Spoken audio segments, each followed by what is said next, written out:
Bonjour à tous, je suis Critique Masqué et aujourd'hui, petite vidéo différente de d'habitude, c'est une vidéo pour vous présenter d'autres critiques cinéma que j'apprécie beaucoup et que j'ai envie de vous faire découvrir.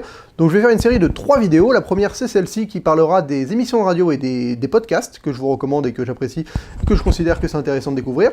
La deuxième ce sera sur les youtubeurs et la troisième c'est sur la presse écrite et les blogs. Voilà, donc on est dans cette vidéo, donc je vais vous parler de plusieurs émissions de radio. Je vais vous parler de la première émission de radio que je vous recommande c'est Tea Time Ciné, qui passe tous les dimanches à 19h, qui dure 1 heure, donc 19h-20h sur Radio Pulsar. Radio Pulsar, c'est une radio... une radio quoi? J'oublie toujours ce mot. Associative, c'est ça, hein? Radio associative de Poitiers, donc vous pouvez l'écouter si vous êtes sur Poitiers et sa région, je pense, sur le 95.9, tous les dimanches à 19h. Sinon, c'est sur Internet, moi je l'écoute toujours sur Internet. Voilà, c'est vraiment une super émission de cinéma, j'adore cette émission, je trouve que l'équipe est hyper... Déjà, il y a vraiment un gros capital sympathique qui se dégage de cette petite bande. Donc ils sont 4-5, hein. Il y a Greg qui présente, il y a Antoine, il y a Max, il y a Alice et il y a Milady, c'est les 5 que j'ai majoritairement retenus. Alors, je trouve qu'il y a vraiment une bonne ambiance. Ça vanne, ça blague, c'est décontracté, ça fait vraiment passer un bon moment le dimanche soir avant de reprendre le boulot le lundi, on va dire. Et surtout, ça parle ciné de manière, de manière décontractée, mais c'est hyper pointu, hein. Franchement, il y a des critiques qui m'ont fait changer d'avis sur certains films, parce qu'ils offrent une grille de lecture hyper intéressante sur pas mal de films. Ils traitent peu de films par semaine, ils vont en traiter 3-4 maximum, mais ce qui leur permet d'en parler assez longtemps. Et honnêtement, c'est une émission qui est vraiment, qui passe en... Moi, à chaque fois que je l'écoute, je vois pas le temps passer, et dès que ça arrive la fin, je suis super surpris d'avoir passé 1 heure à les écouter, parce que j'adore cette émission. En plus, il y a tout un rapport communautaire sur Internet, où ils font participer les internautes sur Twitter. Alors, ils lisent les tweets qu'on va poster, et même ils font participer les internautes qui participent grâce à Skype. Donc on a plein de points de vue qui viennent s'échanger, il y a des débats, ça suit l'actualité, ils ont eu le temps de voir les films vu que c'est le dimanche soir. C'est vraiment, j'adore cette émission, donc je vous la recommande. Voilà, donc Tea Time Ciné. Franchement, bravo à vous, Tea Time Ciné, si vous voyez cette vidéo, parce que, honnêtement, je trouve que vous faites du super boulot. Et ils ont fait une nuit en live pour les Oscars, donc une émission qui a dû durer 6 heures, que j'ai pas pu voir malheureusement, mais qui me donnait vraiment envie, et je pense qu'ils se sont éclatés, et que ça devait vraiment être génial. Donc chapeau à vous pour ça. Et voilà, je vous recommande vraiment Tea Time Ciné. Pour moi, c'est l'émission de cinéma la plus intéressante et la plus sympathique à écouter en radio. La deuxième émission que je vous recommande, c'est Extérieur Nuit. Donc Extérieur Nuit, c'est une radio, c'est sur Radio Campus Paris, donc qui est pareil, une radio étudiante associative parisienne. Alors Extérieur Nuit, ça passe le mercredi soir sur le 93.9 dans la région parisienne à 20h, 20h-21h, ça dure 1 heure. Donc ça, c'est une émission, alors j'y ai participé de temps en temps, donc je connais un peu les coulisses. Alors c'est une émission donc qui parle de cinéma pendant 1 heure. Il y a souvent des invités assez intéressants, des réalisateurs qui viennent présenter leur film le mercredi de la sortie, donc il y a des interviews vraiment qui peuvent vraiment être passionnants, parce que voilà, on est en direct sur le plateau avec le réalisateur qui se fait interviewer, et il y a une liberté de ton totale. Après, ils parlent de beaucoup de films, ça peut être jusqu'à 6 ou 7 films par semaine, ce qui fait que les échanges sont assez rapides, il y a un rythme qui est vraiment hyper... qui ne s'arrête jamais de discuter de ciné dans cette émission. Ce que j'aime beaucoup, c'est que les films abordés sont très éclectiques. C'est vraiment... on peut très bien parler d'un gros blockbuster qui est sorti cette semaine, ou d'un film qui est diffusé dans une seule salle à Paris, quoi. Donc c'est vraiment... C'est une émission qui couvre un spectre de cinéma hyper large. Les profils des différents animateurs sont aussi hyper différents.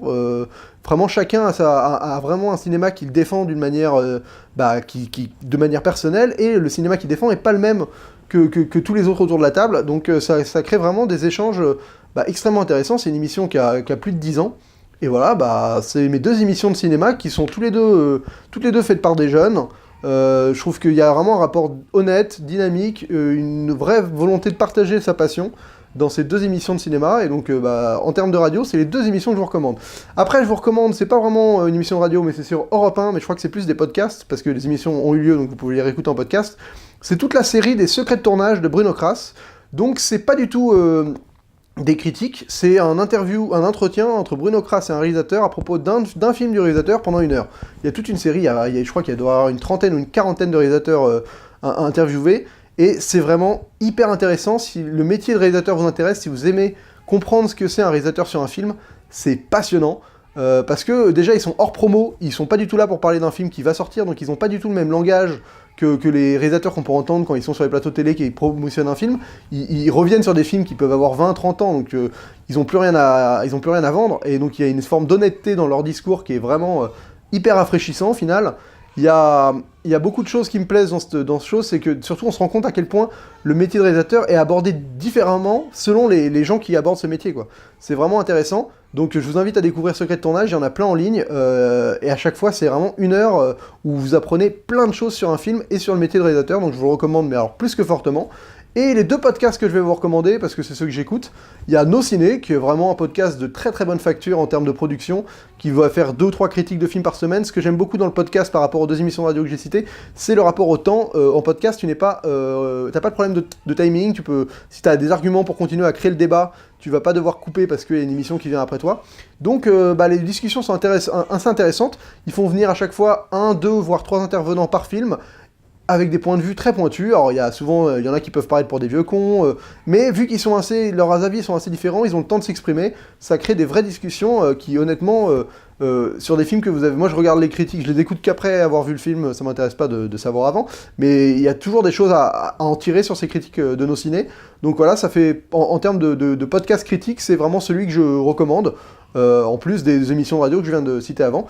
Et le dernier podcast qui me fait marrer et que je vous recommande, c'est 2 heures de perdu, je pense que vous devez connaître parce que c'est assez populaire, où c'est une bande de potes qui se réunissent pour faire un podcast, où ils ont maté tous le même film dans la semaine, et ils passent 1 heure à raconter le film de manière totalement rigolote, enfin ils s'en foutent, ils sont pas là pour essayer de le critiquer, d'analyser, c'est vraiment juste de la détente, à dire des conneries, et bon bah c'est 45 minutes où tu te marres parce que les mecs sont vraiment hyper drôles, ils ont des délires récurrents sur chaque émission, ce qui permet d'avoir des espèces de running gags. Par exemple, il y a des filles qui interviennent dans l'émission qui disent, ils n'arrêtent pas de dire qu'elle a pas de bras, donc à chaque émission, tu te retrouves des blagues qui vont te faire rire, en plus de vraiment réussir à trouver des points dans les films qui sont rigolos, quoi. Donc c'est une petite bande qui se détend en parlant de conneries autour de cinéma. Voilà, donc 2 heures de perdu, je vous recommande. Bah voilà, écoutez, c'est mes petites recommandations pour les radios-podcasts sur le cinéma. Je vous invite si vous en avez que je devrais découvrir dans les commentaires, n'hésitez pas à m'en faire partie, à me lister ceux que vous écoutez. Et on se retrouve très vite pour une prochaine vidéo sur les youtubeurs ciné. Et bah d'ici là, bonne toile!